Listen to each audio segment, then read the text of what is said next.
My fiancé, Liam, leaned over just as my mum was about to light the candles on my 25th birthday cake and whispered, "Look at your dad's hands." I shot him a questioning glance, but he just gave a slight nod toward my father, who was beaming at me from across the table. I looked. My dad, a man I'd adored my entire life, the man who taught me how to ride a bike and how to stand up for myself, had his hands resting on the table. And for the first time, I noticed something I couldn't unsee. Something that made the cheerful, off-key singing of Happy Birthday sound like a funeral dirge. In that single stomach-dropping moment, I realized my whole life, my entire identity, had been built on a foundation of lies. And what I did next didn't just unravel a secret. It detonated our entire family. Before I continue the story, please subscribe. I need to reach 1,000 subscribers so I can keep bringing you stories like this every day. It's just one click for you, but it means a lot to me. My family always operated on a strange, unspoken set of rules. Rule number 1, Mum is the queen and her word is law. Rule number 2, my older brother Ethan is the golden child, a prince who can do no wrong. Rule number 3, I, Olivia, am the fixer, the peacekeeper, the emotional janitor. My role was to be responsible, to be understanding, and most importantly, to be the shock absorber for everyone else's bad decisions. For years, I wore this role like a second skin, believing it was just the price of admission for a loving family. I was the one who bailed Ethan out of trouble when he crashed his car, the one who mediated the screaming matches between my parents, the one who quietly paid the bills they'd forgotten about. I was praised for being mature and strong, words that I now understand were just pretty packaging for useful and exploitable. Liam, my fiancé, was the first person to see through the facade. When we first started dating, he was charmed by my family's boisterous energy, but it didn't take long for his brow to furrow with concern. He saw the way my mother's compliments always came with a backhanded critique, the way Ethan's jokes always had me as the punchline, and the way my father would just smile benignly through it all, a silent king in a chaotic court. He started pointing things out in the gentlest way possible. "Did you notice how your mom only ever talks about Ethan's achievements?" he'd ask.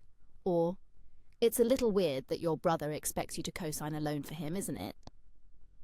At first, I defended them. "That's just how they are," I'd say, the family motto rolling off my tongue. "They don't mean anything by it." But Liam's quiet observations were like seeds of doubt planted in the barren soil of my long-held beliefs. They began to take root, slowly but surely, cracking the foundation of my denial. The incident that really started the earthquake, however, was about a year before the disastrous birthday party. It was my college graduation, a day that was supposed to be about me.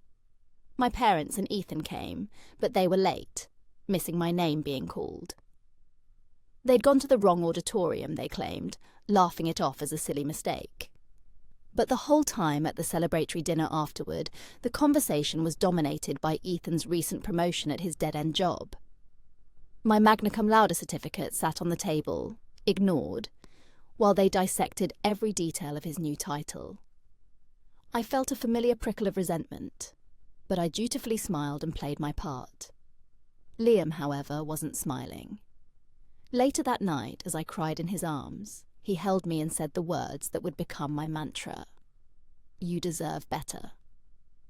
That was the first time I allowed myself to think that maybe he was right. I started to notice the patterns more clearly, the subtle manipulations, the constant gaslighting. It was like I had been living in a fog, and Liam was the wind that was starting to blow it away. The final, earth-shattering revelation, however, wouldn't come until that fateful 25th birthday, when a simple observation about my father's hands would bring the entire charade crashing down around me. It was a truth so profound, so destabilizing, that it would force me to question everything I thought I knew about myself, my family, and my place in the world. The thing about my dad's hands was simple. yet it held the gravity of a genetic bombshell. He had brachydactyly type D, more commonly known as clubbed thumb. Both of his thumbs were short and wide, with a nail to match. It was a distinctive hereditary trait. My paternal grandmother had it, my dad had it, and my brother Ethan had it. I did not. My thumbs were long and slender, a stark contrast to the family signature. As I stared at his hands across the birthday table, a montage of memories flashed through my mind. All the times people had commented on how little I resembled my father. "You must get your looks from your mother's side," they'd say, and everyone would nod in agreement. My mother would just smile, a tight, knowing little smile that I now realized was not one of pride, but of concealment. My dad, bless his heart, would just laugh and say, "Yep, she got the beauty, I got the brains." It was always a joke, a deflection. I'd never questioned it. Why would I? I was Olivia, the dutiful daughter, the one who never made waves. But now, staring at those thumbs, I was drowning in a tsunami of doubt. The singing stopped. My mum was holding the cake, her face a mask of saccharine sweetness. "Make a wish, honey," she cooed. My wish at that moment was for the floor to swallow me whole. But a different, more dangerous wish was forming in the back of my mind. I wanted the truth. I blew out the candles, the smoke stinging my eyes. Or maybe those were just tears. I managed a weak smile and cut the cake, my hands trembling slightly. Liam's hand found mine under the table, a silent anchor in my storm. The rest of the party was a blur. I went through the motions, opening presents, thanking everyone. But my mind was a million miles away, replaying every family photo, every conversation, every half-joke comment, searching for clues I had missed. The most glaring one was a family trip to a theme park when I was 10. I had gotten lost, and a park employee had found me crying. When he asked for my parents' names, I told him, and he got on his radio. I remember him looking at me, then at the photo of my family I had in my little bag, and saying, "Are you sure that's your dad? You don't look a thing like him." My mum had arrived then, flustered and angry, and whisked me away before I could answer. She told me the man was rude and that I should forget about it. And I did, until now. The memory came back with a chilling clarity. After the guest had left, and it was just me, Liam, my parents and Ethan, I knew I couldn't let it go. My heart was pounding, a frantic drum against my ribs. I felt like I was standing on the edge of a cliff, knowing that one question would send me hurtling into the abyss. But I also knew I couldn't go back to not knowing. The illusion of my happy family had been shattered, and I had to see what was left in the wreckage. So I took a deep breath, looked my mother straight in the eye, and asked the question that would change our lives forever. "Mum," I said, my voice surprisingly steady, "why don't I have Dad's thumbs?" The silence that followed my question was so absolute, so heavy, it felt like all the air had been sucked out of the room. My mother froze, the smile plastered on her face, twitching at the corners. Ethan, who had been stuffing his face with a second piece of cake, stopped mid-chew, his eyes darting between me and our mother. My father, bless his oblivious heart, just looked confused. "What about my thumbs, Liv?" he asked, holding them up with a chuckle. "They're not pretty, but they get the job done." He was trying to make a joke, to diffuse a tension he didn't understand. But my eyes were locked on my mother. Her face, which had been a carefully constructed mask of maternal warmth all evening, was starting to crumble. Panic flickered in her eyes, a raw, primal fear I had never seen before. She tried to deflect, of course. That was always her first line of defense. "Olivia, what a strange thing to say on your birthday," she said, her voice a little too high, a little too brittle. "You're being dramatic."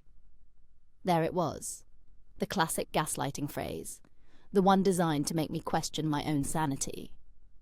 But it didn't work. Not this time. Liam's presence beside me was a silent source of strength.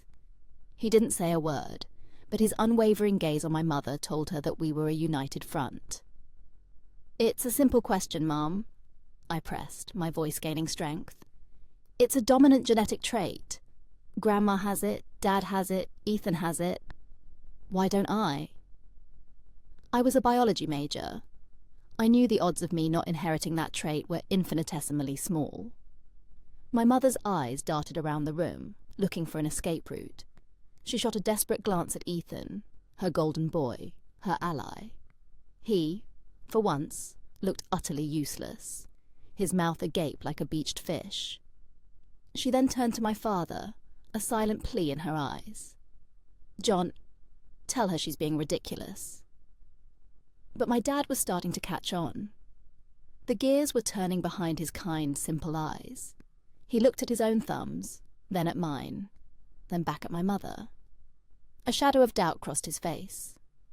"Honey," he said to her, his voice gentle but firm, "just answer the question." That was it. That was the moment her carefully constructed world began to implode. My mother, cornered and with no escape, did what she always did when she lost control. She lashed out, her face contorted into a snarl of pure rage. "You ungrateful little brat!" she shrieked, her voice venomous. "After everything we've done for you, you dare to question me on your birthday? You've always been a difficult, selfish child." The verbal assault was meant to wound me, to put me back in my place, and a younger version of me would have crumbled, would have apologized, would have done anything to restore the peace. But I wasn't that person anymore. I just stood there, calm and resolute, and let her tirade wash over me. It was just noise.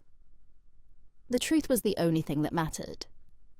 When she finally ran out of steam, her chest heaving, I asked again, my voice now as cold as ice. "Who is my real father?" My mother's face, already pale, seemed to drain of all remaining colour. The question hung in the air, a stark and undeniable indictment. My father, who had been watching this exchange with a growing sense of horror, finally spoke. His voice was raspy, laced with a pain that tore at my heart. "Mary," he said, his voice barely a whisper. "What is she talking about?"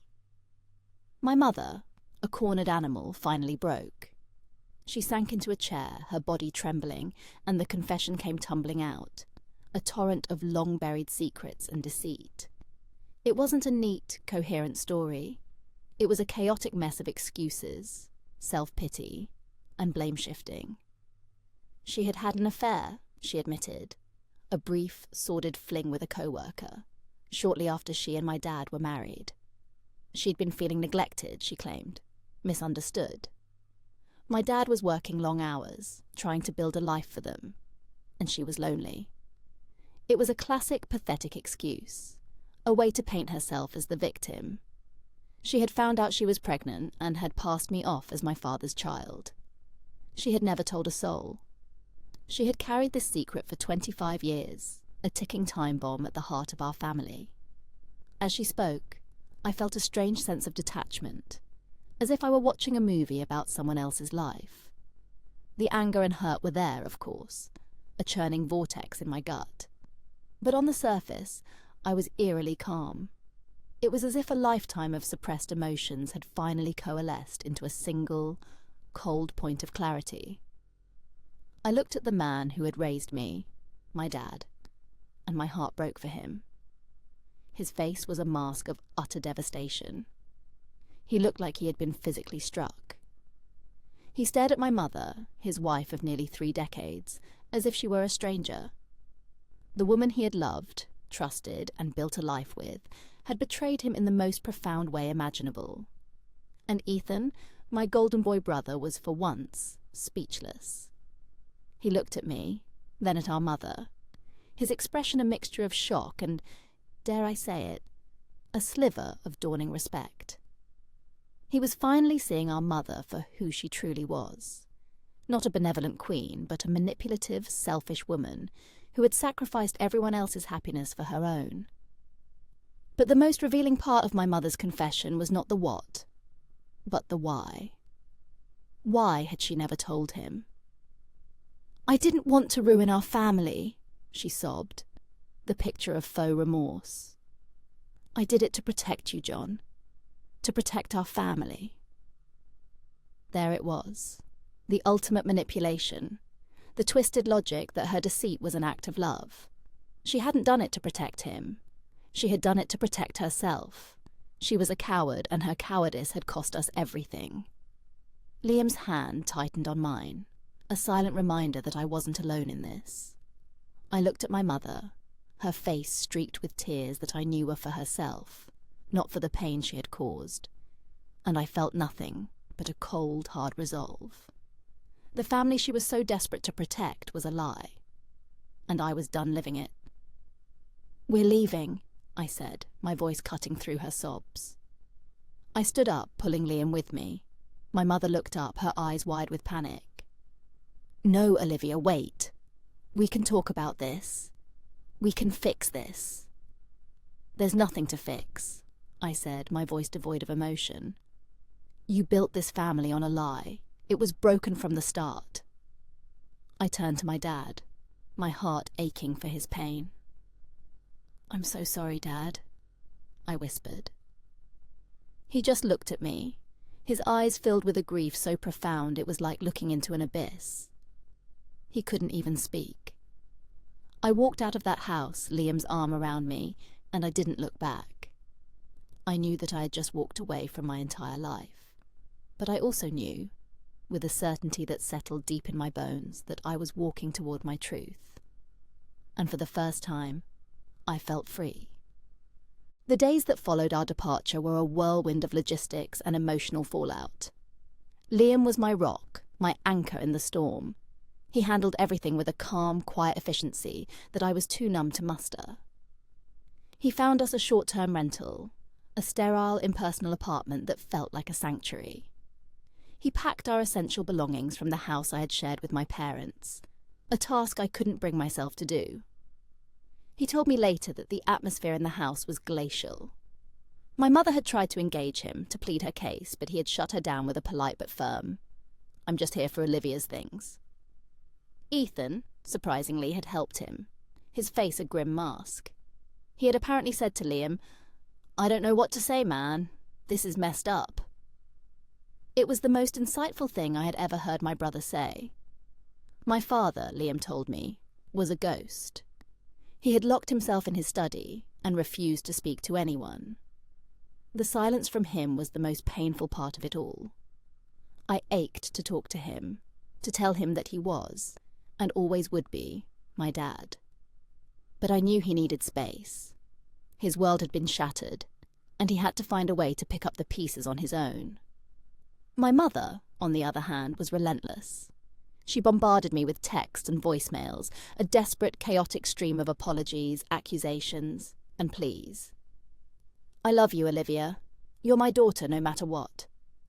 How could you do this to our family? You're tearing us apart. Please come home. We can work through this. Your father needs you." I read them all, a morbid curiosity compelling me to witness her unravelling. But I didn't respond. Her words were hollow, meaningless. They were just more manipulation, more attempts to control the narrative.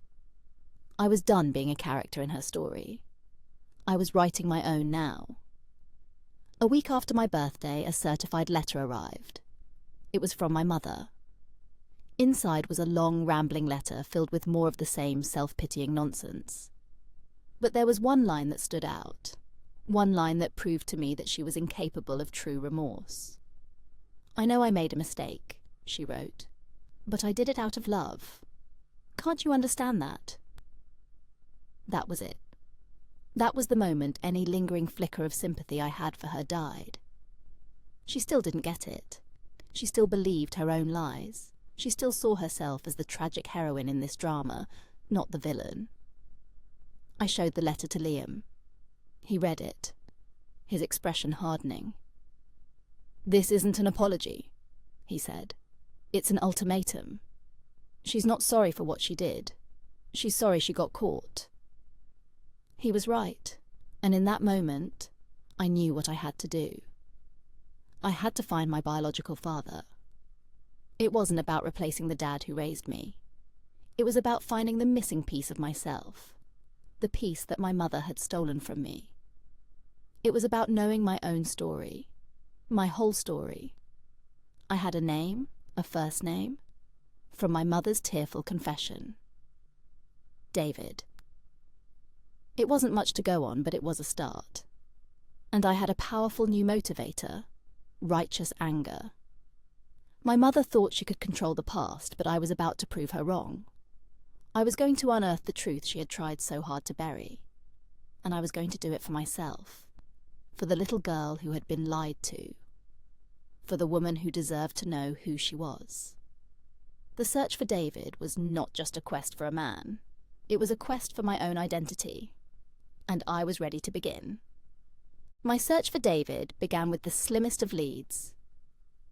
A first name, and the company my mother worked at 25 years ago. It was a long shot, a needle in a haystack, but it was the only thread I had to pull. Liam, my ever-practical fiancé, suggested we start with old employee records, if we could even access them.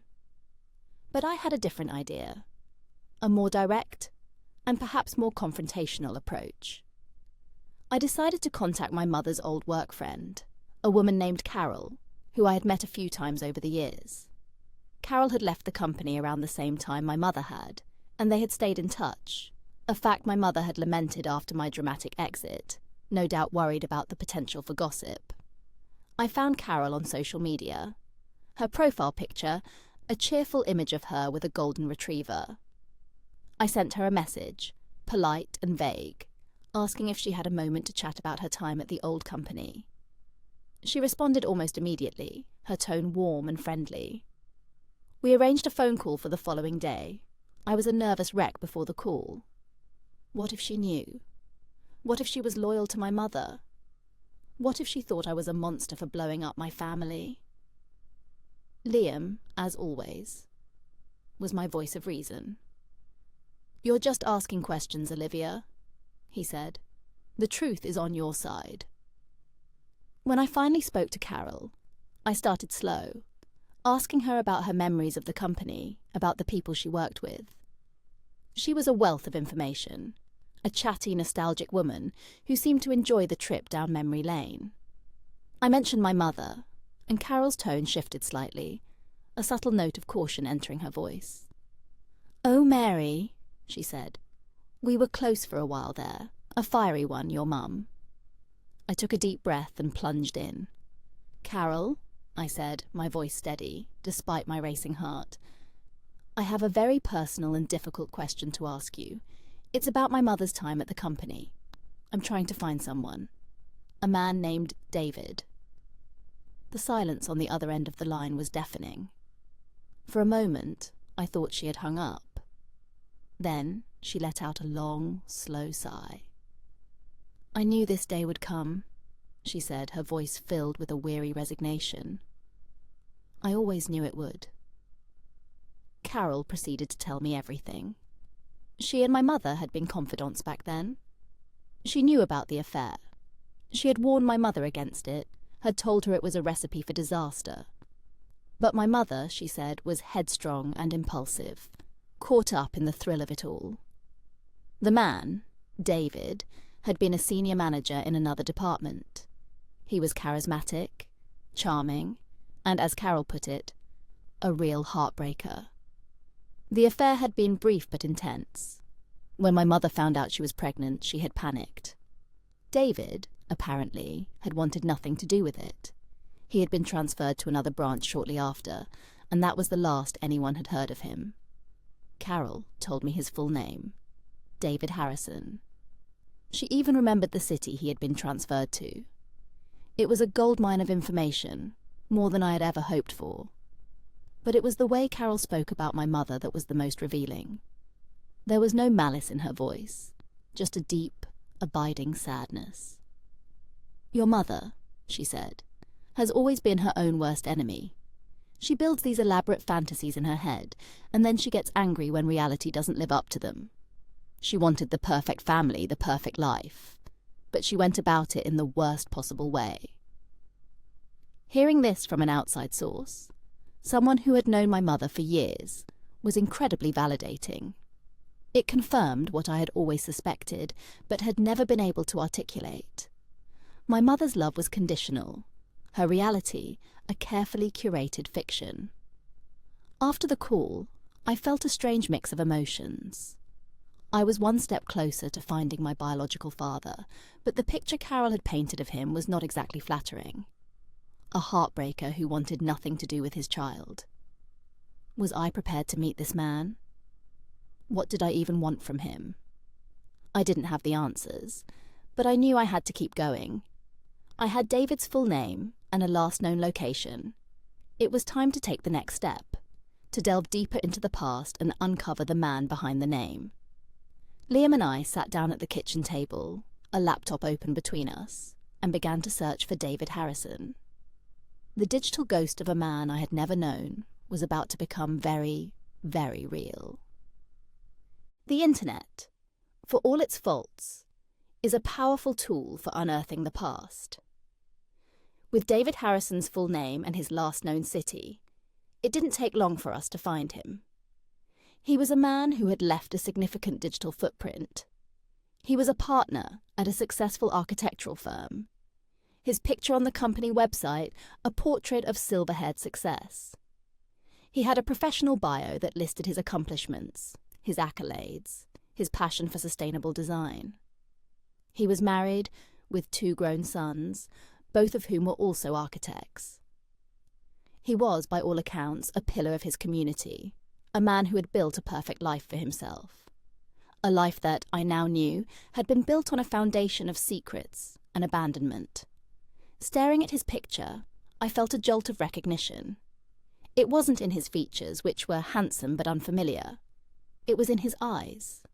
There was a coldness there, a hint of arrogance that I had seen before in the mirror. It was a look I had always hated in myself, a look I had always tried to soften. Now I knew where it came from. The discovery of David Harrison, this successful, seemingly perfect man, filled me with a fresh wave of anger. This was the man who had walked away, who had left my mother to deal with the consequences of their affair alone. This was the man who had never once looked back, had never wondered about the child he had created. I felt a strange, conflicted loyalty to my mother in that moment. As much as she had betrayed me, she had also protected me from this man's indifference. She had stayed. She had raised me, even if her reasons were selfish. David Harrison had simply disappeared. Liam, ever the pragmatist, suggested we proceed with caution. "We don't know this man, Olivia," he said. "We don't know what he's capable of." He was right. I couldn't just show up on his doorstep and announce that I was his long-lost daughter. I needed a plan. I decided to start with a letter. It was a carefully crafted message, one that took me days to write. It was direct but not accusatory. I introduced myself, stated my mother's name, and the approximate date and place of my conception. I told him that I was not looking for anything from him. No money, no relationship. I just wanted to know my medical history, to have the missing pieces of my genetic puzzle. I sent the letter to his office, a discreet professional address that felt less intrusive than his home. And then I waited. The waiting was excruciating. Every time my phone buzzed, my heart leapt into my throat. Every unfamiliar number that called sent a jolt of anxiety through me. Days turned into a week, and then 2. I started to think he wouldn't respond, that he would ignore my letter, just as he had ignored my existence for 25 years. And then, one evening, an email arrived. The subject line was simply my name. The sender was David Harrison. My hands trembled as I opened it. The email was short, curt, and to the point. He acknowledged my letter. He confirmed that he had known my mother. He denied the possibility that he was my father. "I'm sorry," he wrote, "but you are mistaken. I am not the man you are looking for. I wish you well in your search." It was a lie. A cold, calculated lie. He was dismissing me, trying to make me disappear. But he had made one crucial mistake. He had underestimated my resolve. The denial, the blatant attempt to gaslight me, didn't crush me. It ignited me. The last vestiges of doubt, of fear, of wanting this man's approval burned away, leaving behind a core of pure, unadulterated rage. He thought he could get rid of me with a few dismissive words. He had no idea who he was dealing with. I was my mother's daughter, after all. I had inherited her fire, her stubbornness. But unlike her, I was going to use it for good. I was going to use it to get the truth. The game, as they say, was on. And David Harrison was about to find out that I was a player he should have never underestimated. David Harrison's dismissive email was a declaration of war. He thought he could erase me with a few keystrokes, but he had just handed me the ammunition I needed. His lie was so blatant, so arrogant, it solidified my resolve. I was no longer just seeking information. I was seeking justice. Not just for me, but for the man who had raised me, the man whose life had been decimated by this secret. My next move was a calculated one. I had his email address, his work address, and a wealth of publicly available information about his perfect life. It was time to apply some pressure. I decided to involve a lawyer. It wasn't about suing him for money. It was about showing him that I was serious, that I would not be so easily dismissed.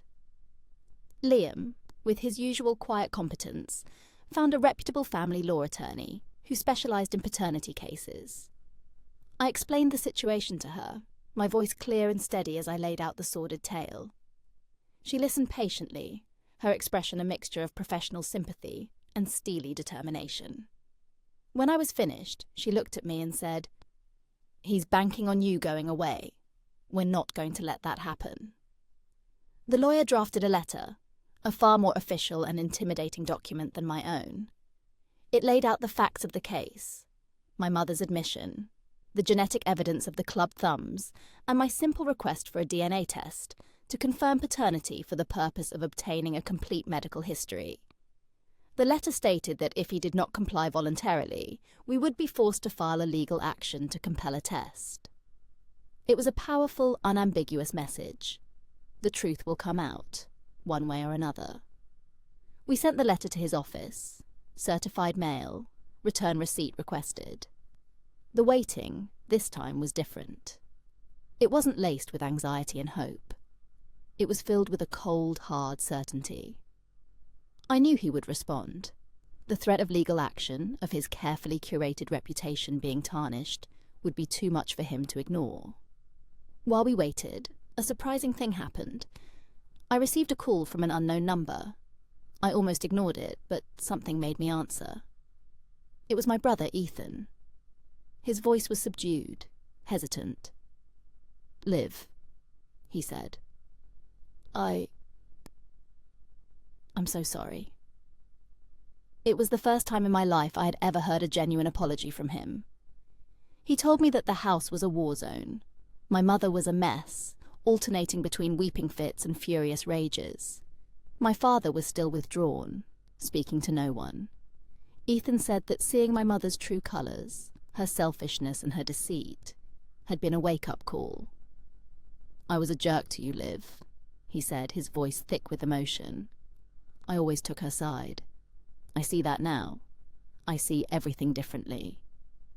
He told me that he had confronted my mother, had told her that she needed to take responsibility for what she had done. Her reaction, he said, was to accuse him of betraying her, of siding with me. He had finally seen the truth. My mother's love was a weapon, a tool of control. It wasn't a real apology, not in the sense of him taking full responsibility for his own behaviour over the years. But it was a start. It was a crack in the facade of the golden child, a sign that he was capable of growth. It was a strange, unexpected moment of connection in the midst of all the chaos. And it reminded me that I wasn't just fighting for myself. I was fighting for the truth. And the truth had a way of setting everyone free, even those who didn't know they were trapped.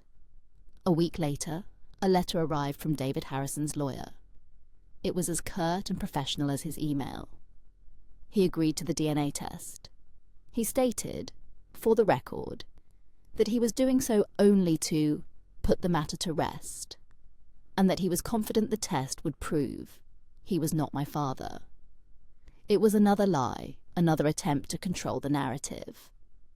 But it didn't matter. He had agreed. I was going to get the proof I needed. The day of the DNA test was surreal.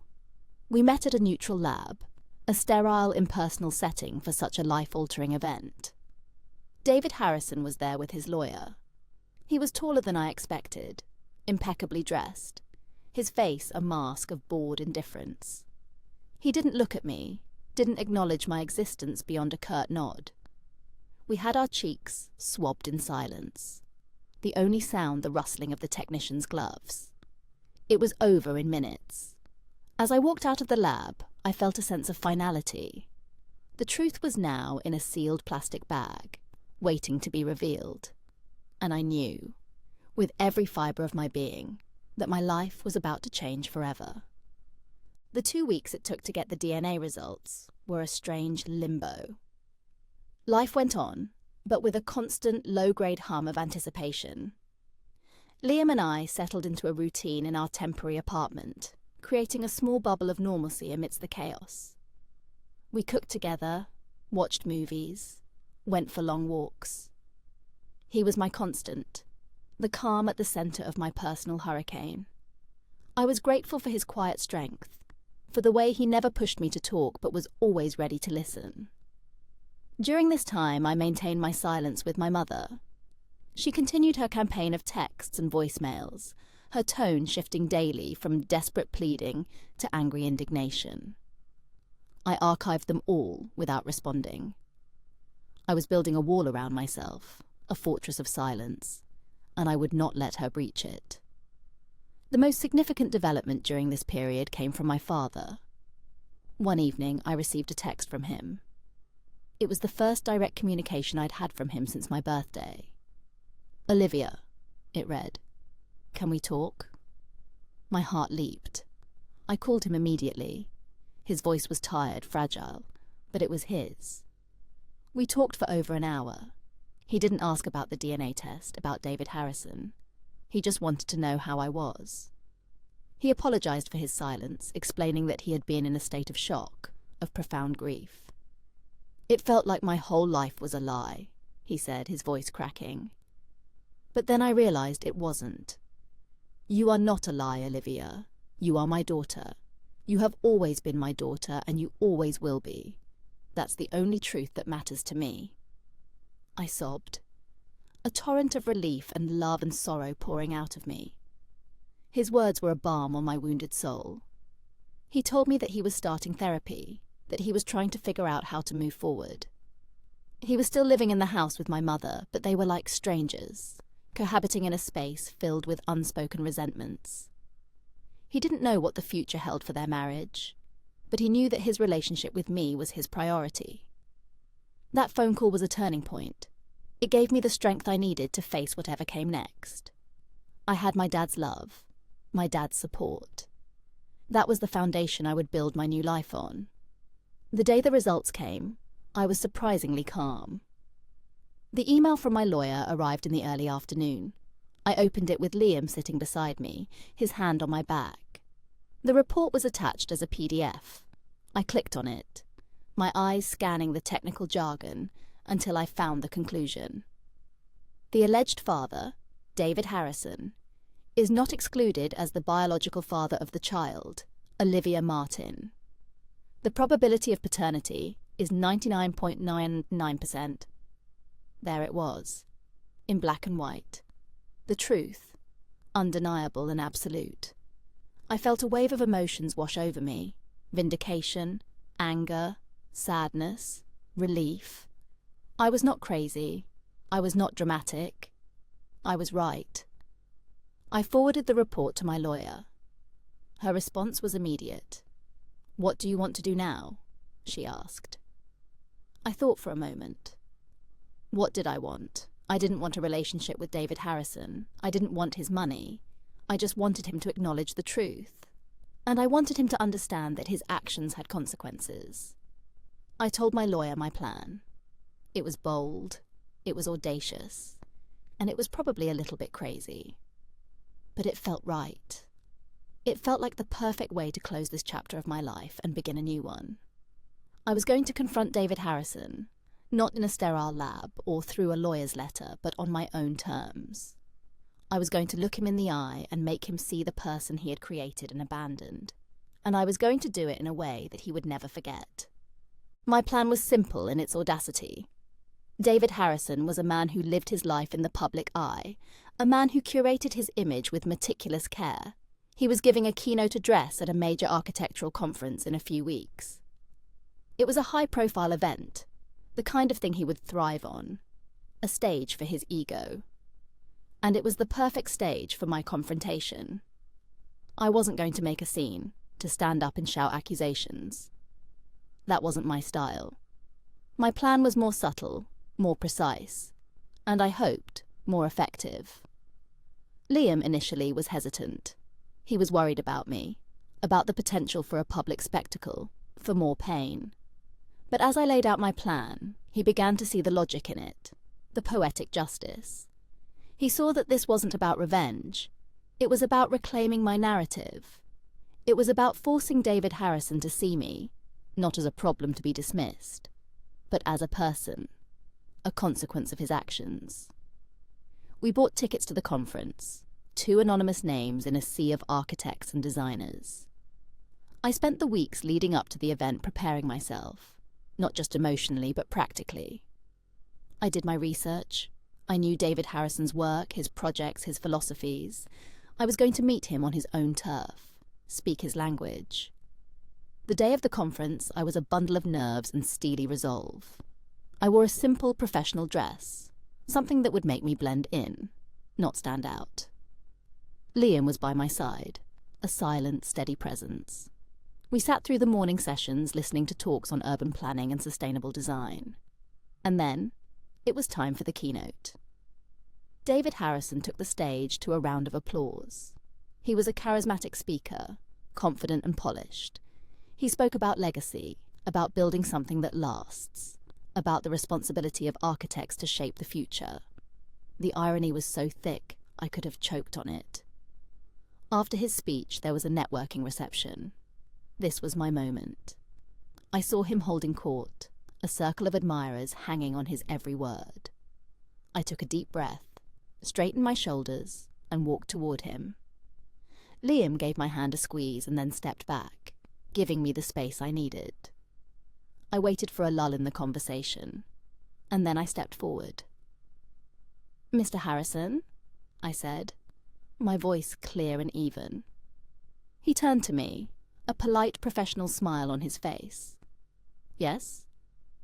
"My name is Olivia Martin," I said. "I'm a great admirer of your work. I was particularly struck by your comments on legacy, on the importance of what we leave behind." His smile widened. He was in his element, being praised by a young, aspiring professional. "Thank you," he said. "It's a subject I'm very passionate about." "I'm sure it is," I said, my voice dropping slightly, becoming more intimate. "Which is why I was so surprised by your response to my letter. You see, Mr. Harrison, I'm also part of your legacy, the part you tried to erase." His smile faltered. A flicker of recognition, of panic, crossed his face. The people around us started to notice the shift in tone, the sudden tension. "I'm not sure what you're talking about," he said, his voice a low growl. "Oh, I think you do," I said, my voice still calm, still conversational. I pulled a folded piece of paper from my purse. It was a copy of the DNA report. I didn't hand it to him. I just held it, a silent, damning piece of evidence.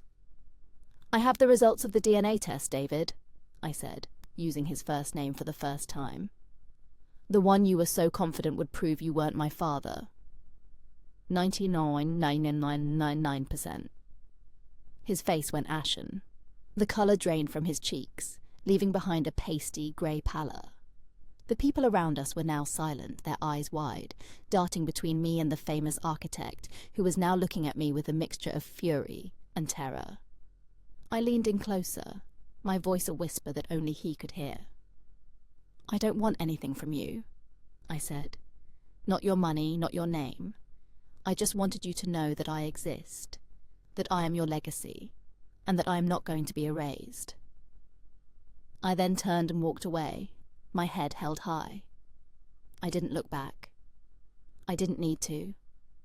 I could feel the scorched earth I had left behind me. I had done it. I had confronted him, had forced him to acknowledge the truth. And I had done it on my own terms, with dignity and strength. As I walked out of that conference hall with Liam's arm around me, I felt a profound sense of release. A chapter of my life had closed. The search for my identity, the battle for the truth, was over. I knew who I was.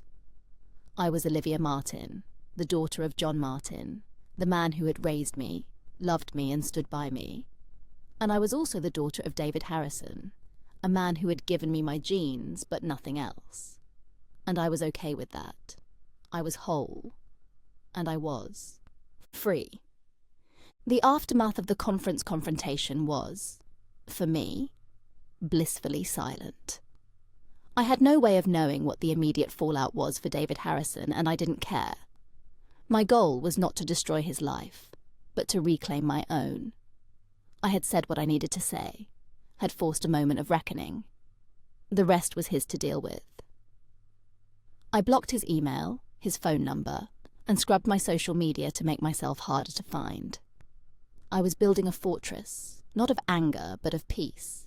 I had spent my entire life enmeshed in other people's drama, and I was finally, gloriously, free of it. Liam and I moved out of the temporary apartment and found a place of our own, a sunny little house with a small garden. It was a blank canvas, a space for us to build a new life, a life based on honesty, trust, and mutual respect. We started planning our wedding, a small, intimate affair with only our closest friends. It was a celebration of our love, of our future, a future that we were building together on our own terms. The most significant healing, however, came from my relationship with my dad. He was a regular visitor to our new home, his presence a comforting, steady source of love and support. We talked for hours, not just about the past, but about the future. He was going to therapy, he told me, and it was helping him to process the betrayal, the grief. He was learning to separate the woman he had loved from the lies she had told. He and my mother were still living together, in a state of armed neutrality. He told me he didn't know if he could ever forgive her, if their marriage could be salvaged. But he was taking it one day at a time. He was focusing on his own healing, on rebuilding his relationship with me and Ethan. And speaking of Ethan, my brother continued to surprise me. He called me regularly, not out of obligation, but out of a genuine desire to connect. He was a different person, more thoughtful, more humble. He told me he had moved out of our parents' house, that he needed to stand on his own 2 feet, to figure out who he was, outside of the toxic family dynamic. He was even going to therapy himself. It seemed that my quest for the truth had been a catalyst for change for everyone, a seismic event that had shaken the foundations of our family and forced us all to reevaluate our lives. As for my mother, I maintained my no-contact rule. She had tried to reach me through my dad, through Ethan, but they had both respected my wishes and told her that it was up to me to decide when and if I wanted to talk to her. I knew that one day I would have to, but not yet. I needed more time, more space, more healing. I needed to solidify my own sense of self, my own happiness, before I could even consider letting her back into my life in any capacity. One day, about 6 months after the conference, a package arrived. It was from my father. Inside was a small velvet box, and inside the box was a simple, elegant silver locket. I opened it. On one side was a picture of me and him on my 5th birthday, him swinging me around in the backyard, both of us laughing. On the other side was a new picture, one that Liam had taken of me a few weeks earlier, in our new garden. I was smiling, a genuine, unburdened smile. Tucked inside the box was a note from my dad. It read, "Olivia, you have always been the light of my life. Never forget that. Love, Dad." Tears streamed down my face as I clutched the locket. It was a symbol of everything that mattered, of the love that was real, the bond that was unbreakable. It was a reminder that family isn't about blood. It's about love, about choice, about showing up for each other no matter what. I had lost a mother, but I had gained a father in a way I never had before. I had gained a brother, and I had gained myself. I was no longer the fixer, the peacekeeper, the emotional janitor. I was Olivia, a woman who knew her own worth, who had fought for her truth, and who had won. And as I looked at my reflection in the silver locket, I saw a woman who was finally, completely, at peace. Life settled into a beautiful, peaceful rhythm. The drama and turmoil of the past year felt like a distant storm, a dark cloud that had finally passed, leaving behind clear skies and fresh air. Liam and I got married in our garden, surrounded by a small group of people who loved and supported us unconditionally. My dad walked me down the aisle, his eyes shining with pride.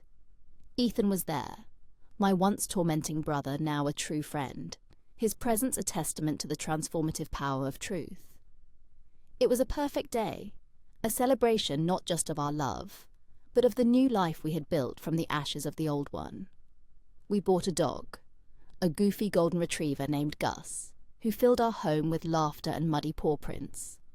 I started my own graphic design business, a dream I had long deferred, and it flourished. I was my own boss, in my career and in my life. I was in control of my own destiny, and it was an exhilarating feeling. My relationship with my dad continued to deepen. We had a standing Sunday brunch date, a time for us to connect, to talk, to just be together. He told me that he and my mother had finally decided to separate. It was an amicable split, he said, born not of anger, but of a sad acceptance that their marriage had been broken beyond repair. He was sad, of course, but there was also a lightness to him, a sense of relief. He was free too. He was starting a new chapter of his own, and he was excited about the possibilities. Ethan also thrived in his newfound independence. He was in a serious relationship with a wonderful woman, and they were talking about moving in together. He had found a job that he was passionate about, and he was finally living up to his potential. He often said that my truth bomb, as he called it, was the best thing that had ever happened to him. It had forced him to grow up, to take responsibility for his own life. As for David Harrison, I never heard from him again. I occasionally saw his name in architectural magazines, a ghost from another life. I felt nothing when I saw his face. No anger, no sadness, just a faint, detached curiosity. He was a biological fact, a footnote in my story, nothing more. My story was about love, about resilience, about the family we choose. It was about the incredible bond I shared with the man who raised me, the man who was, in every way that mattered, my father. It was about the unexpected friendship I had forged with my brother, and the beautiful life I was building with my husband. One day, about 2 years after our wedding, I received a letter. It was from my mother. It was the first direct communication I'd had from her since I had cut off contact. My first instinct was to throw it away, to not let her poison my peace, but something made me open it. The letter was different from her previous attempts. There were no accusations, no manipulations, no self-pity. It was just a simple, heartfelt apology. She wrote that she had been in intensive therapy, that she had finally been forced to confront the truth about herself, her selfishness, her cowardice. She said that she understood now why I had done what I did, and that she was sorry for everything. "I don't expect your forgiveness," she wrote. "I don't deserve it. I just want you to know that I am truly, deeply sorry for the pain I caused you and for the lies I told." I hope that one day you can find it in your heart to forgive me, not for my sake, but for yours. I read the letter several times, the words sinking in. It was the apology I had always wanted, the one I had never thought I would receive. And as I read it, I felt something shift inside me. The last vestiges of anger, of resentment, began to dissolve. I wasn't ready to have a relationship with her. I didn't know if I ever would be, but I was ready to forgive her. I realized that holding on to the anger was like carrying a heavy weight, and I was tired of carrying it. Forgiving her wasn't about letting her off the hook. It was about setting myself free. I wrote her a short, simple reply. I forgive you. It was just 3 words, but they held the power of 1,000. It was the final act of closing the door on the past, of stepping fully and completely into my future. A future that was bright and full of love, and entirely my own. Years passed, each one adding another layer of peace and contentment to the life I had so carefully constructed. Liam and I became a formidable team, not just in our marriage, but in our careers. His legal practice thrived, and my design firm grew beyond my wildest dreams. We were partners in every sense of the word, celebrating each other's successes and supporting each other through the inevitable challenges. Our home was a haven, a place filled with the warmth of love, the sound of laughter, and the ever-present joyful chaos of Gus, our aging but still goofy golden retriever. My relationship with my dad and Ethan remained the cornerstones of my life. We were a new kind of family, one forged in the crucible of truth and rebuilt with the bricks of forgiveness and unconditional love. My dad found a new lease on life after his divorce. He started travelling, something he had always wanted to do, and he even took up painting, a long-dormant passion. He was happy, truly happy, and seeing him that way was a gift. Ethan and his wife, Sarah, had 2 beautiful children, a boy and a girl, and I was the doting aunt who spoiled them rotten. Watching Ethan with his kids, seeing the kind, patient and loving father he had become, was a constant source of joy and a reminder of how much he had grown. The birth of my niece and nephew stirred something in me, a desire for a child of my own. Liam and I had talked about it, of course, but we had always been content with our life as it was. But now, seeing the love that radiated from my brother's new family, I felt a longing for that experience. We decided to try, and to our delight, I got pregnant within a few months. The pregnancy was a beautiful, transformative experience. I felt a connection to my body, to the new life growing inside me. That was profound and awe-inspiring. It also brought up a new wave of emotions about my own origins. I thought about David Harrison, not with anger but with a strange sense of gratitude. He had given me my life, and for that, I was thankful. I thought about my mother and the forgiveness I had granted her years ago. It had been a gift to myself, a release from the burden of anger. We had exchanged a few polite, brief emails over the years, mostly on birthdays and holidays. It was a distant, detached connection, but it was peaceful. There were no expectations, no demands, just a quiet acknowledgement of our shared history. As my due date approached, my thoughts turned more and more to my dad. He was going to be a grandfather, and he was over the moon with excitement. He was constantly fussing over me, bringing me food, helping us set up the nursery. His love was a tangible thing, a warm blanket that enveloped me. One evening, as we were sitting in the nursery, surrounded by tiny clothes and baby gear, he looked at me, his eyes filled with emotion.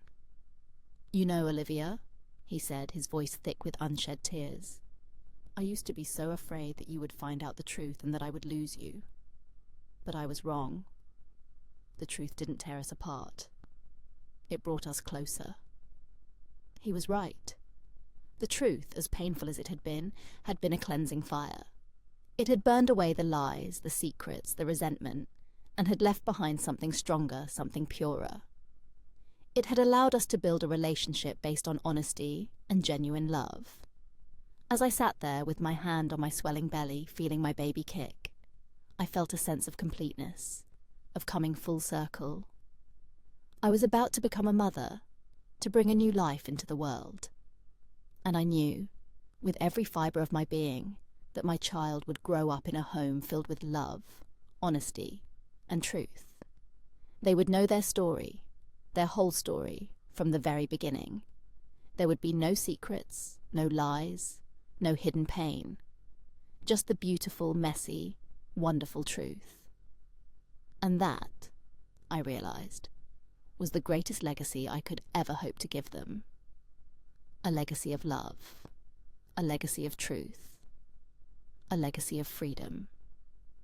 It was the legacy I had fought for, the one I had created for myself, and the one I would now pass on to the next generation.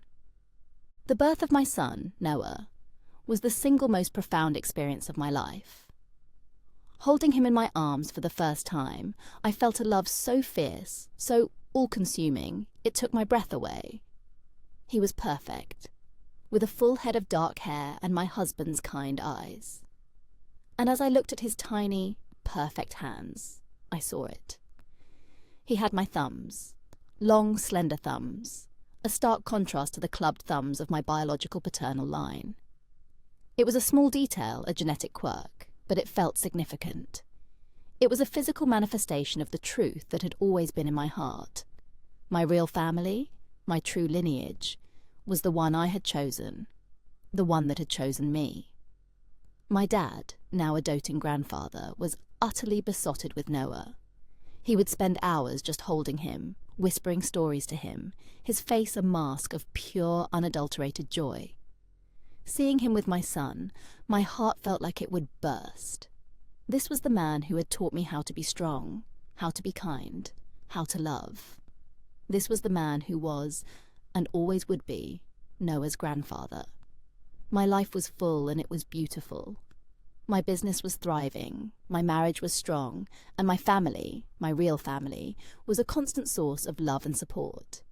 I had everything I had ever wanted, a life built on a foundation of truth and authenticity.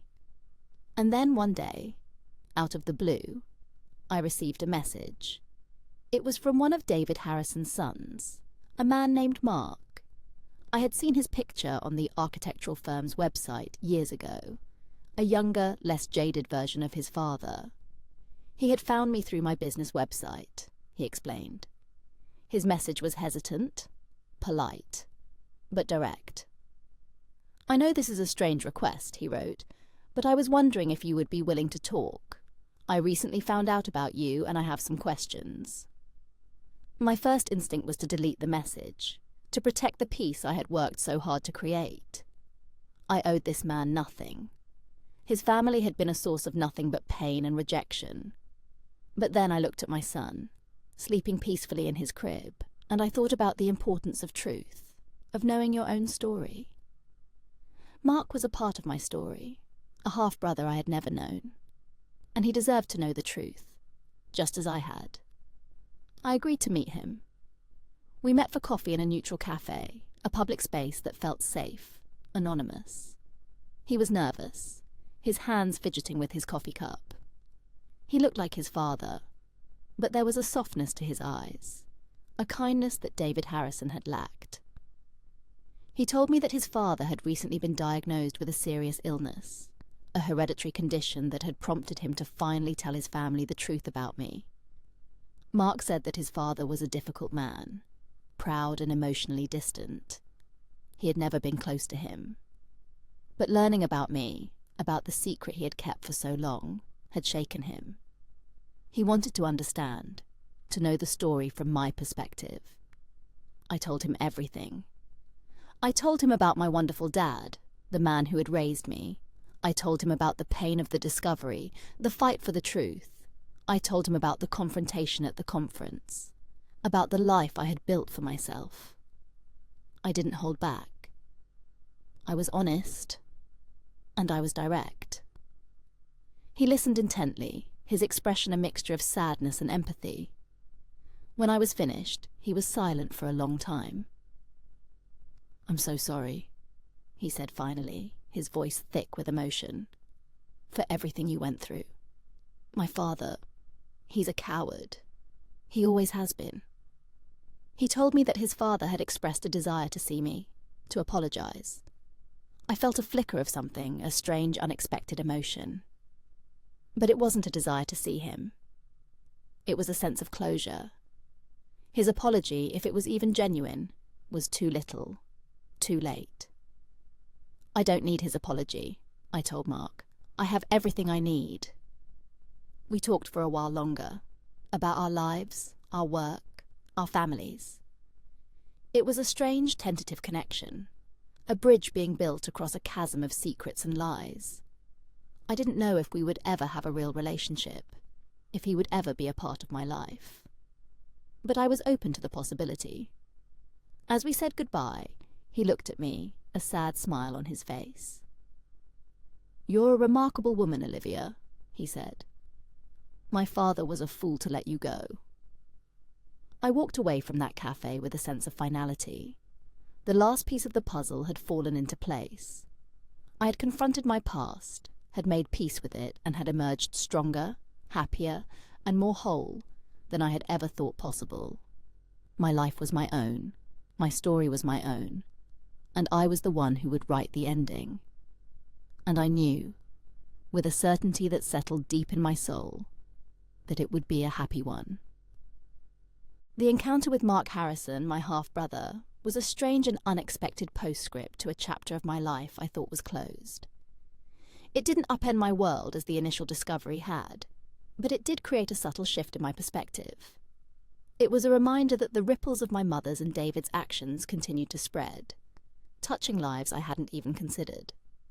After our coffee, Mark and I began a tentative, cautious correspondence. We exchanged emails, then texts, sharing small details about our lives. It was awkward at first, navigating the strange terrain of being half-siblings who were also complete strangers. But underneath the awkwardness, there was a genuine curiosity, a desire to understand this person with whom I shared half my DNA. He told me more about his father's illness, a progressive neurological disorder.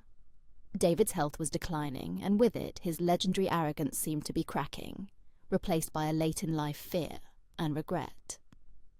Mark said his father spoke of me often, with a mixture of shame and a strange proprietary pride in the woman I had become. A woman he only knew through what Mark told him and what he could find online. I felt a strange pity for David, a man who was facing his own mortality with a lifetime of emotional debts he could never repay. But pity was not a foundation for a relationship. I had no desire to see him, to be a comforting presence at his deathbed. That role belonged to the family he had chosen, the sons he had raised. My life was here with my family, the one built on love and truth. The most surprising outcome of connecting with Mark was the information he provided about our shared genetics. He sent me a detailed family medical history from the Harrison side, a document filled with the clinical, unvarnished truths of their lineage. It was the one thing I had originally set out to find, the practical reason for my entire tumultuous quest. Holding it in my hands, it felt both anticlimactic and profoundly important. It was a piece of my puzzle, a practical tool for safeguarding my own health and the health of my son, Noah. I was grateful for it, and I was grateful to Mark for providing it. Our communication remained sporadic but warm. He sent Noah a gift for his first birthday, a beautifully illustrated book of architectural wonders for children. It was a thoughtful gesture, a nod to our shared, albeit complicated heritage. I sent him a picture of Noah reading the book, and he responded with a simple, "He's beautiful. He looks happy." It was a quiet, understated connection, one that existed in the digital space, a safe distance from the complexities of our real lives. I didn't tell my dad about my correspondence with Mark. It wasn't a secret, but it felt like my own private piece of the story to process. My loyalty was, and always would be, to him. I didn't want him to feel any sense of threat or insecurity, however irrational. My dad was Noah's grandfather, full stop. David Harrison was a biological footnote, and his son was a curious genealogical data point. Life continued its happy, busy pace.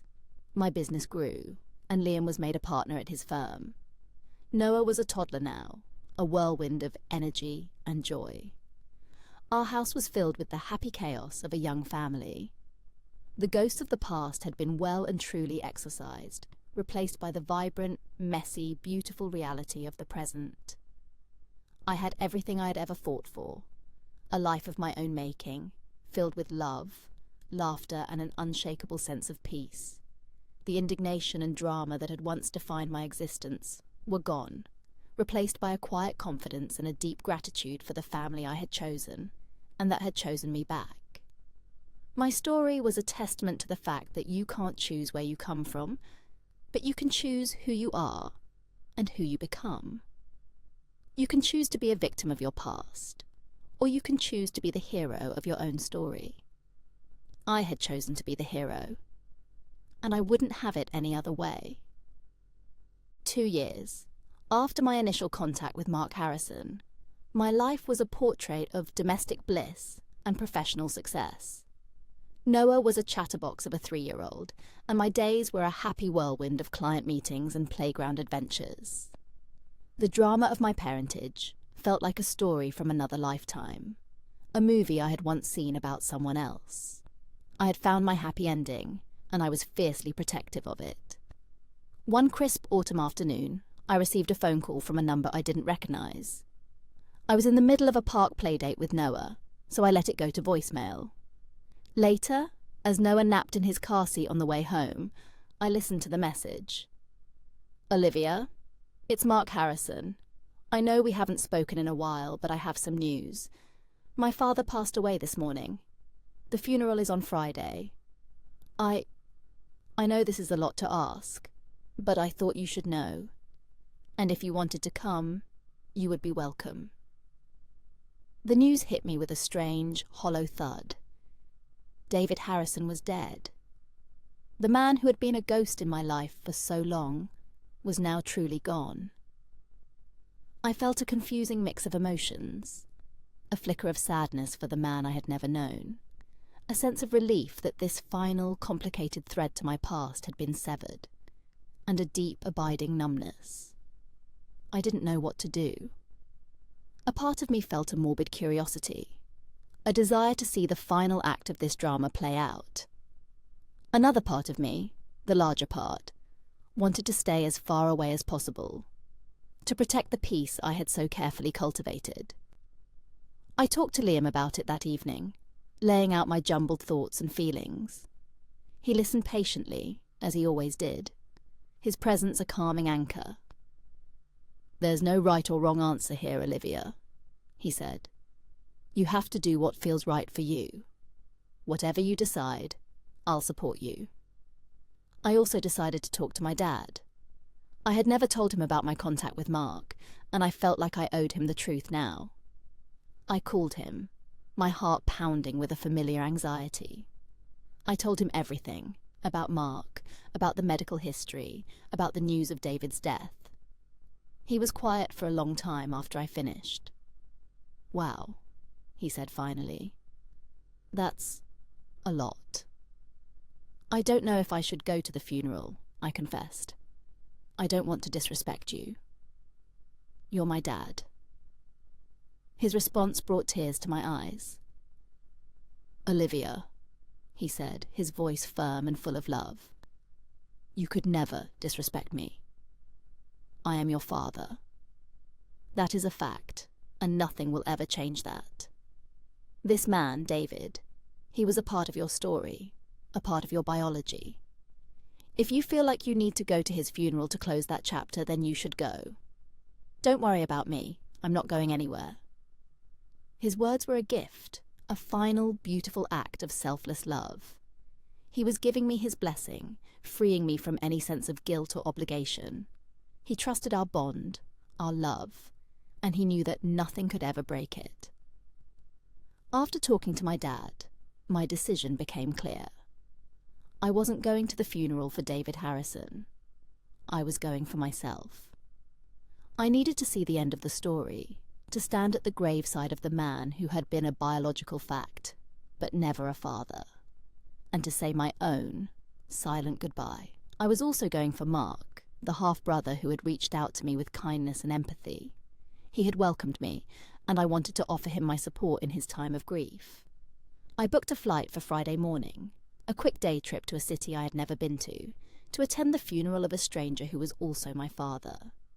It was a surreal, almost absurd, undertaking. But it felt necessary. It felt like the final definitive act of closing the door on my past and stepping, fully and completely, into my future. The day of the funeral was grey and overcast, the weather a perfect reflection of my sombre, conflicted mood. I flew into the city, took a taxi to the cemetery, and arrived just as the service was beginning. I stood at the back of the crowd, a stranger among mourners, my presence a quiet, anonymous secret. I saw Mark standing with his mother and brother, his face etched with grief. He caught my eye and gave me a small, grateful nod. I was glad I had come. The service was what you would expect for a man like David Harrison. A colleague spoke of his professional brilliance, his vision, his contributions to the world of architecture. A friend told a few sanitized, humorous anecdotes. His son spoke of his strength, his discipline, his high expectations. It was a portrait of a man, but not the whole man. There was no mention of his secrets, his failures, his profound emotional deficits. It was a curated legacy, a final act of image control. As the casket was lowered into the ground, I felt a profound sense of detachment. I was watching the burial of a biological abstract, a collection of genes and secrets. I felt no grief, no sense of personal loss. The man who had been my father, the man who had loved me, taught me and stood by me, was alive and well, waiting for my call when I got home. After the service, as the crowd began to disperse, Mark approached me. His eyes were red-rimmed, but his expression was calm. "Thank you for coming," he said, his voice quiet. "It means a lot to me." "I'm so sorry for your loss," I said, the words feeling both inadequate and true. I was sorry for his loss, for the complex, difficult relationship he had had with his father. We stood in silence for a moment, the sounds of the cemetery a quiet backdrop. "He talked about you, you know," Mark said suddenly. "Toward the end. He regretted not knowing you. He was proud of you." I nodded, a lump forming in my throat. It was too little, too late, but it was something. A deathbed confession. A final, fleeting acknowledgement of my existence. It didn't change anything, but it was a loose end tied up, a question I hadn't even known I was asking, answered. Mark's mother, a woman I had only seen in pictures, a woman whose life had also been unknowingly shaped by my existence, approached us. She was a tall, elegant woman, her face a mask of weary grief. Mark introduced us, and her eyes, so much like her late husband's, widened in surprise and a flicker of something else. Recognition? Resentment? I couldn't tell. "So you're her," she said, her voice cool, distant. "Yes," was my own voice steady. There was a tense, awkward silence. Then, to my surprise, her expression softened. A tear escaped from her eye and traced a path down her carefully made-up face. "He was a fool," she said, her voice barely a whisper. "A brilliant, charming, and utterly selfish fool. He should have known you." And with that, she turned and walked away, leaving me standing there, stunned. In that single unexpected moment of shared grief and understanding, I felt a profound sense of closure. This woman, this stranger who should have been my enemy, had given me a gift. She had validated my entire experience, my pain, my anger, my long journey to the truth. She had seen me, and she had acknowledged the truth of her husband's failure. I left the cemetery that day, feeling lighter than I had in years. The final ghost had been laid to rest. The story was over. I flew home that evening, back to my life, my family, my future. As the plane took off, I looked out the window at the city below. a place that held so much of my hidden history. And I smiled. I was free. The past had no more power over me. I was the author of my own story now, and the pages ahead were blank, waiting to be filled with love, laughter, and the beautiful ordinary moments of a life well lived. Coming home after the funeral was like waking up from a long, strange dream. My house, with its familiar smells of Liam's cooking and Noah's finger paints, was a haven of normalcy, a welcome anchor to my real life. When I walked through the door, my dad was there, having come to stay with Liam and Noah while I was gone. He enveloped me in a huge hug, and in the safety of his arms, I finally let myself cry. They were not tears of grief for the man who had been buried that day, but tears of release, of exhaustion, of gratitude for the man who was holding me. I told him and Liam everything about the funeral, about Mark's kindness, about his mother's unexpected words. They listened, offering quiet support, their presence a comforting balm. That night, as I tucked Noah into bed, he looked up at me with his big, trusting eyes and said, "Mommy, you were gone a long time." I kissed his forehead and whispered, "I was, my love. But I'm home now, and I'm not going anywhere." And I knew with a certainty that resonated in the deepest part of my soul that it was true. The quest was over. The ghosts were gone. The next few years were a blissful blur of domesticity and joy. Our family flourished. Liam and I were a solid team, navigating the ups and downs of parenthood and careers with love and laughter. My dad was a constant beloved presence in our lives, the best grandfather a boy could ask for. My relationship with Ethan and his family remained a source of strength and happiness. We were a modern family, a motley crew forged in the fires of adversity, and our bond was unbreakable. I maintained a friendly, distant correspondence with Mark. We exchanged holiday cards and birthday wishes for our children. He was a good man, a decent man, and I was glad to know that a small piece of my biological heritage was in good hands. But he was a cousin, not a brother, a friend, not family. My family was here, in this house, in this life that I had built. One day I was cleaning out the attic, going through old boxes of my childhood belongings, things my dad had saved for me. I came across a box of old photos. I sat on the floor, flipping through the faded images of a life I had almost forgotten. There were pictures of me as a little girl, with my gap-toothed smile and my skinny legs. And in so many of them, there was my dad, his arms around me, his face beaming with a love that was so pure, so absolute. It radiated from the glossy paper. I came across a photo from my 10th birthday party.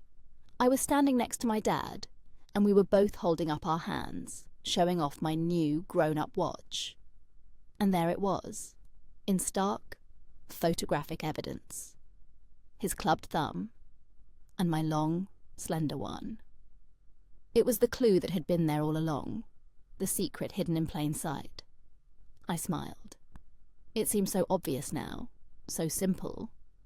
But back then I hadn't been ready to see it. I had to go on the journey to fight the battles to uncover the truth for myself. I had to lose a family to find my real one. I put the photos back in the box, but I kept that one, the one of me and my dad in our hands. I framed it and put it on my desk. It was a reminder, a touchstone, a symbol of my journey. It was a testament to the fact that family is not about biology. It's about love. It's about who shows up, who stays, who loves you unconditionally, no matter what. I had my answer. I had my truth. And I was at peace. My life was a testament to the power of resilience, the strength of love, and the incredible, beautiful freedom that comes from living an authentic life. I had everything I had ever wanted, and I knew with every fibre of my being that my story, my real story, had a very happy ending. The years continued to spool out. each one weaving a richer tapestry of a life I was proud of. Noah grew from a boisterous toddler into a kind and curious boy, with his father's calm demeanour and my creative spark. He was the centre of our universe, a constant source of joy and wonder. My design business evolved, and I took on projects that challenged and inspired me. Liam became a senior partner at his law firm, a respected and admired figure in his field. Our love, the bedrock of our family, only deepened with time. We were a team, in the truest sense of the word. My dad, my wonderful, amazing dad, found love again. He met a woman named Helen, a retired art teacher with a quick wit and a kind heart. They travelled together, they painted together, they laughed together. Seeing him so happy, so full of life, was one of my greatest joys.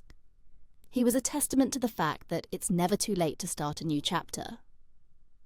Ethan and his family moved closer to us, and our children grew up together, more like siblings than cousins. Our family gatherings were loud, chaotic, and filled with a love that was palpable. We were a testament to the fact that you can rebuild from the ashes, that you can create a new, stronger family, one based on choice, not just on blood. As for my mother, our relationship remained one of distant, polite cordiality. We exchanged emails on holidays, a brief, sterile acknowledgement of our shared past. I had forgiven her, but I had not forgotten. The trust was gone, and without trust, there could be no real relationship. I had made my peace with that. I was no longer angry, I was just indifferent. Her power over me was gone. She was a ghost from a past life, a cautionary tale, a reminder of the person I never wanted to be. One day, I received a letter from Mark Harrison's mother. It was a short, simple note. She told me that she was selling the family home, that she was moving to a smaller place by the sea. She said that she had found a box of David's old things, things from before they were married. And inside, she had found a picture of a beautiful young woman with a fiery, defiant look in her eyes. It was my mother. "I thought you should have it," she wrote. "It's a part of your story." A few days later, a small package arrived. Inside was the photo. It was a picture of my mother in her early 20s, full of life and a fierce, untamed energy. It was the woman David Harrison had fallen for, the woman who had made a choice that would shape so many lives. I looked at the photo for a long time. I saw the girl she had been, before the secrets and the lies had twisted her into someone I no longer knew. And I felt a flicker of something, not forgiveness, not pity, but a sense of understanding. She was just a person, flawed and fallible, who had made a terrible mistake. I put the photo away, in the box with my other childhood memories. It was a piece of the puzzle, a part of the story. But it was not my story. My story was the one I was living now, a story of love, of family, of joy. It was a story I had written myself, on my own terms. And as I looked around at my beautiful, messy, wonderful life, I knew that I was the luckiest woman in the world. I had fought for my truth, and I had won. And in doing so, I had found a happiness more profound than I had ever imagined. The past was a closed book. The future was an open road. And I was ready for whatever came next, with my family by my side. Life has a funny way of coming full circle. Decades after that fateful 25th birthday, I found myself sitting in my garden, watching my own son Noah play with his daughter, my granddaughter, a little girl with my dad's kind eyes and my own determined spirit. My dad, now in his late 80s, sat beside me, his hand in mine, his presence a comforting, constant source of love. We had been through so much, he and I. We had weathered the storm and we had come out the other side, our bond not just intact, but stronger than ever. Our family was a beautiful, sprawling tapestry, woven with the threads of love, forgiveness, and resilience. Ethan and his family were an integral part of our lives, our children and grandchildren, a testament to the enduring power of family, both born and chosen. Liam and I were grandparents now, a role we cherished. Our love story was a long and happy one, a quiet epic of partnership and mutual respect. I had lived a full and happy life, a life I had built on my own terms, a life of truth and authenticity. The ghosts of the past were long gone, their power faded into the mists of time. David Harrison was a footnote in my history, a biological fact that had no bearing on the reality of my life. My mother was a distant memory, a cautionary tale of a life lived in the shadows of secrets and lies. I had made my peace with it all. One sunny afternoon, as I was sorting through a box of old papers, I came across a faded newspaper clipping. It was an announcement of David Harrison's death, an obituary I had never seen before, sent to me years ago by Mark's mother and forgotten. I read it, my eyes scanning the familiar litany of his professional accomplishments. And then at the very end, I saw something that made me catch my breath. Survived by his wife, his 2 sons, and a daughter. A daughter, he had acknowledged me. In the end, in that final public declaration of his life, he had told the truth. It was a small gesture, a single word in a sea of text. But it was everything. It was a final, quiet act of redemption, a closing of the circle. I showed the clipping to my dad. He read it, and a slow smile spread across his face. "Well," he said, "it's about time." He squeezed my hand. "But he was wrong about one thing. He wasn't your father. I am." I leaned my head on his shoulder, my heart full. He was right. That was the only truth that had ever mattered. My life had been a long and winding journey, a quest for identity, for truth, for family. I had fought battles I never thought I would have to fight, and I had found a strength I never knew I possessed. I had learned that family is not about blood. It's about love. It's about who stands by you, who fights for you, who loves you for who you are, no matter what. So as I sit here now, in the twilight of a life well lived, surrounded by the family I have built, I have one question for you. Was my journey a tragedy or a triumph? Was the destruction of my old family a necessary sacrifice for the creation of my new one? Did I go too far, or did I not go far enough? You tell me.